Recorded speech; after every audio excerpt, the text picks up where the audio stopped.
A village stood at the edge of a great forest. The forest was old, very old. It had trees that had stood for hundreds of years. In the center of the village there was a tree, a very old tree.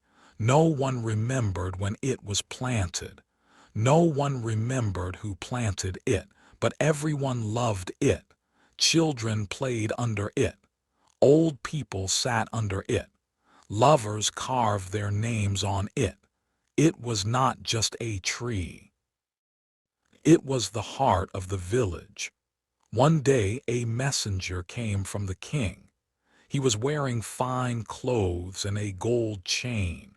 The villagers gathered around him. He said, "The king needs wood, the finest wood in all the land. He has chosen this tree. It must be cut down. You have 7 days. After that, soldiers will come and cut it down themselves. There is no point in resisting. The king always gets what he wants." The villagers were silent. They did not want to cut the tree, but they were afraid of the king. They did not know what to do. They gathered under the tree. They talked all night. Some said, "We must obey the king. It is better to lose a tree than to lose our lives." Others said, "We cannot kill our heart. This tree has been with us for generations. It is part of our history. It is part of our soul." They argued. They cried, they prayed, but they could not agree. On the 5th day a woman stood up. Her name was Zara. She was young. She was quiet. She had always loved the tree more than anyone. She said, "I will not let them cut it down. I will protect it with my life." The villagers looked at her. They thought she was brave, but they also thought she was foolish. They said, "What can you do against the king's soldiers? You are just one woman, one voice, one heart. How can one person stop an army?" Zara did not answer. She walked to the tree. She sat under it. She closed her eyes. She stayed there all night. She stayed there all day. She did not eat. She did not drink. She just sat under the tree. The villagers watched her. Some brought her water. She refused. Some brought her food. She refused. They said, "Zara, please." "You will die," she said. "Then I will die protecting what I love." On the 7th day the soldiers came. They were many, they were strong, they carried axes and swords. They saw Zara under the tree. They said, "Move aside, woman. We have orders from the king. We are not here to argue. We are here to take the wood. If you do not move, we will move you by force." Zara looked at them. She looked at the tree. She said, "You will have to cut me down first, because I will not move. This tree is not just a tree. It is a memory. It is our history. It is our love. It is our heart. If you cut it down, you cut down our soul. You cut down our past. You cut down our future. So do what you must. But know this, you will not just cut down a tree. You will cut down a village." The soldiers were surprised. They had never seen such courage. They looked at each other. They did not know what to do. They sent a message to the king. They told him about the woman. They told him about the tree. They told him about the love of the villagers. The king was curious. He came himself. He arrived on a white horse. He was a tall man with a gray beard and tired eyes. He looked at Zara. He looked at the tree. He looked at the villagers who were crying and praying. He saw the tears in their eyes. He saw the love in the heart of Zara. He saw something he had not seen in a long time, real love, unbreakable love, love that would rather die than give up. The king was silent for a long time.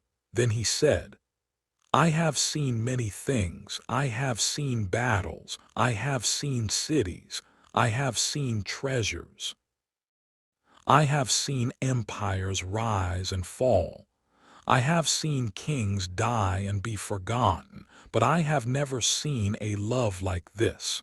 A love for a tree, a love for a memory, a love for a home, a love that is willing to die for what it believes in.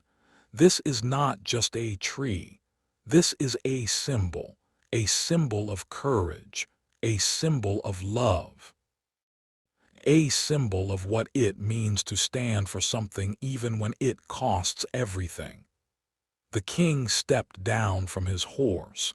He walked to Zara. He said, I will not cut this tree. It is no longer just a tree. It is a lesson in love, a lesson in sacrifice, a lesson in standing up for what is right. I will protect this tree, and I will remember this woman. I will tell my children about her. I will tell my grandchildren about her, and I will make sure that her story is never forgotten. He ordered a wall to be built around the tree. He ordered that no one would ever harm it. He gave the tree a name. He called it the Tree of Life.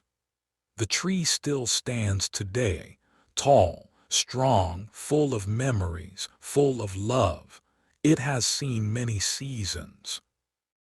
It has seen many storms. It has seen many people come and go, but it still stands. And the villagers never forgot Zara. They told her story to their children, and their children told it to their children, and it became a legend. It became a story that was passed down from generation to generation. It became a story that taught the villagers what it truly means to love, to protect, to sacrifice. Zara did not become rich. She did not become famous.